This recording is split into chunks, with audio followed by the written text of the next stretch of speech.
नमस्कार, वंदे मातरम, जय Hind. ST news में आपका एक बार फिर से बहुत बहुत स्वागत है। राजस्थान विधानसभा चुनाव की बात करें तो कुछ ही दिन बचे हैं राजस्थान विधानसभा चुनाव में। वहीं राजस्थान में इस बार कौन जीता है?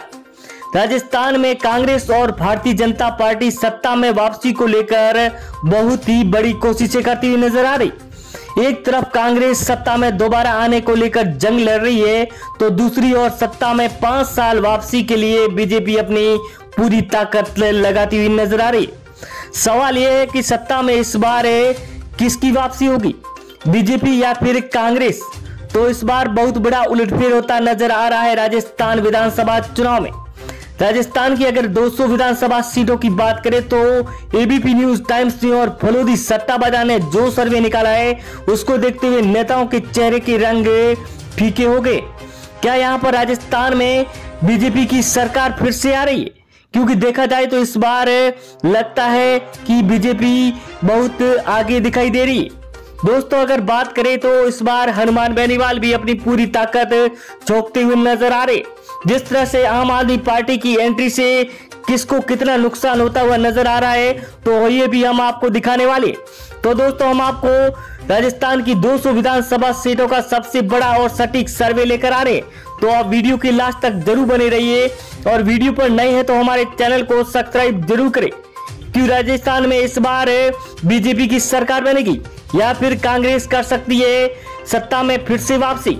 तो इसको लेकर हम आपके बीच में राजस्थान की हर एक सीट के बारे में दिखाने वाले।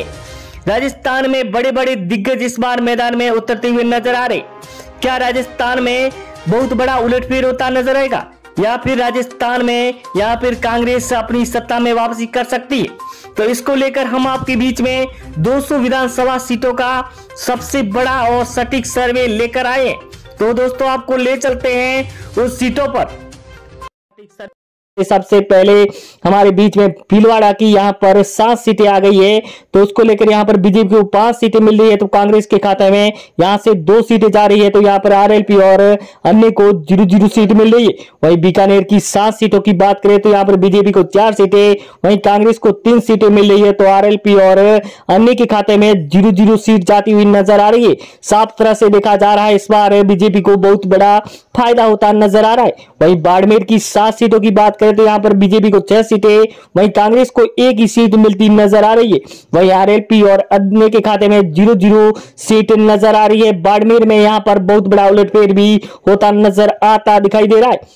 वहीं अगला जिला अलवर, जहां पर 11 विधानसभा सीटें हैं, तो यहाँ पर बीजेपी को 8 सीटें, तो कांग्रेस को यहाँ पर 2 सीटें मिल रही है, तो आरएलपी को 0 सीट, अन्य के खाते में 1 सीट जाने का अनुमान दिखाया जा रहा है। वहीं अगला जिला जयपुर में, जहां पर 19 सीटें हैं, तो यहाँ पर 12 बीजेपी को मिल रही है, तो कांग्रेस के खाते में 7 सीटें जा रही है, और यहाँ पर आरएलपी और अन्य को 0-0 सीटें मिल रही है। आरएलपी को यहाँ पर ज्यादा सीटें नहीं मिलती नजर आ रही है, वहीं यहाँ पर बीजेपी को सबसे ज्यादा सीटें मिलती नजर आई।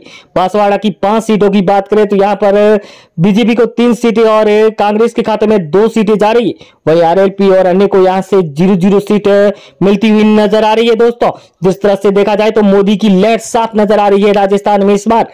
वहीं सिरोही की 3 सीटों की बात करें तो यहाँ पर राजस्थान में तो बीजेपी को 1 सीट और कांग्रेस को 2 सीटें मिल रही है। वहीं आरएलपी और अन्य के खाते में यहाँ से 0-0 सीटें मिलती हुई नजर आती दिखाई दे रही है। वहीं अगला जिला हम आपके बीच में लेकर आ रहे हैं नागौर, जहां पर 10 सीटें हैं, तो यहाँ पर बीजेपी को 5 सीटें, वहीं यहाँ पर कांग्रेस को 2 सीटें और आरएलपी के खाते में 2 सीटें जा रही है। क्योंकि जिस तरह से आरएलपी का यहाँ पर गढ़ माना जाता है, इसीलिए यहाँ पर आरएलपी को यहाँ से सीटें ज्यादा मिलने का अनुमान भी दिखाया गया है। वहीं डूंगरपुर की 4 सीटों की बात करें तो यहाँ पर बीजेपी को 3 सीटें, वहीं कांग्रेस के खाते में 1 सीट जाती हुई नजर आ रही है। वहीं आरएलपी और अन्य को यहाँ से 0-0 सीटें मिलती हुई नजर आती दिखाई दे रही है। वहीं अगला जिला जहां पर आपको बताते हैं धौलपुर की 4 सीटों पर, तो यहाँ पर बीजेपी को 2 सीटें, वहीं कांग्रेस के खाते में 2 सीटें जा रही है। आरएलपी और अन्य को यहाँ से 0-0 सीट मिल रही है, तो यहाँ पर धौलपुर में बीजेपी और कांग्रेस की कड़ी टक्कर देखने को मिलती हुई नजर आ सकती है। दोस्तों, वहीं अगला जिला बारह, जहां पर 4 विधानसभा सीटें है, तो 2 यहाँ पर बीजेपी और 2 कांग्रेस को मिल रही है। आरएलपी और अन्य के खाते में यहाँ से 0-0 सीटें मिलती नजर आ रही है। यहाँ पर भी बहुत कड़ी टक्कर नजर आ सकती है बीजेपी और कांग्रेस के बीच में। वहीं अगला जिला जहां पर आपको ले चलते हैं भरतपुर की 7 सीटों पर, तो यहां पर बीजेपी को 3 सीटें और कांग्रेस के खाते में 3 सीटें जा रही है। वहीं यहां पर आरएलपी को 1 सीट मिल सकती है, तो अन्य के खाते में 0 सीट मिलती हुई नजर आती दिखाई दे रही है। वहीं अगला जिला जहां पर आपको बात करें तो यहां पर सीकर की 8 विधानसभा सीटें हैं, जहां पर बीजेपी को 4 और कांग्रेस को 3 सीटें मिल रही है, तो आरएलपी के खाते में 1 सीट जा रही है, तो अन्य को यहां से 0-0 सीट मिलती हुई नजर आती दिखाई दे रही है दोस्तों। वहीं जिस तरह से देखा जाए तो अगला जिला आपके बीच में हम लेकर आ रहे हैं जोधपुर, जहां पर 8 विधानसभा सीटें हैं, तो यहां पर बीजेपी को सबसे ज्यादा 6 सीटें मिल रही है, तो कांग्रेस को यहां पर 2 ही सीटें मिल रही है। वहीं यहां पर आरएलपी और अन्य के खाते में 0-0 सीट जाती हुई नजर आती दिखाई दे रही है दोस्तों। वहीं अगला जिला जहां पर सवाई माधोपुर की 4 विधानसभा सीटों की बात करें तो यहां पर बीजेपी को 2 सीटें मिल रही हैं, वहीं यहां पर कांग्रेस के खाते में 2 ही सीटें जाती हुई नजर आ रही। आरएलपी और अन्य का यहां से खाता भी नहीं खुलता हुआ नजर आ रहा है सवाई माधोपुर से। वहीं अगला जिला जहां पर बात करें कोटा की 6 विधानसभा सीटों की, तो यहां पर बीजेपी को 4 सीटें मिल रही है, तो कांग्रेस के खाते में 2 ही सीटें जा रही है।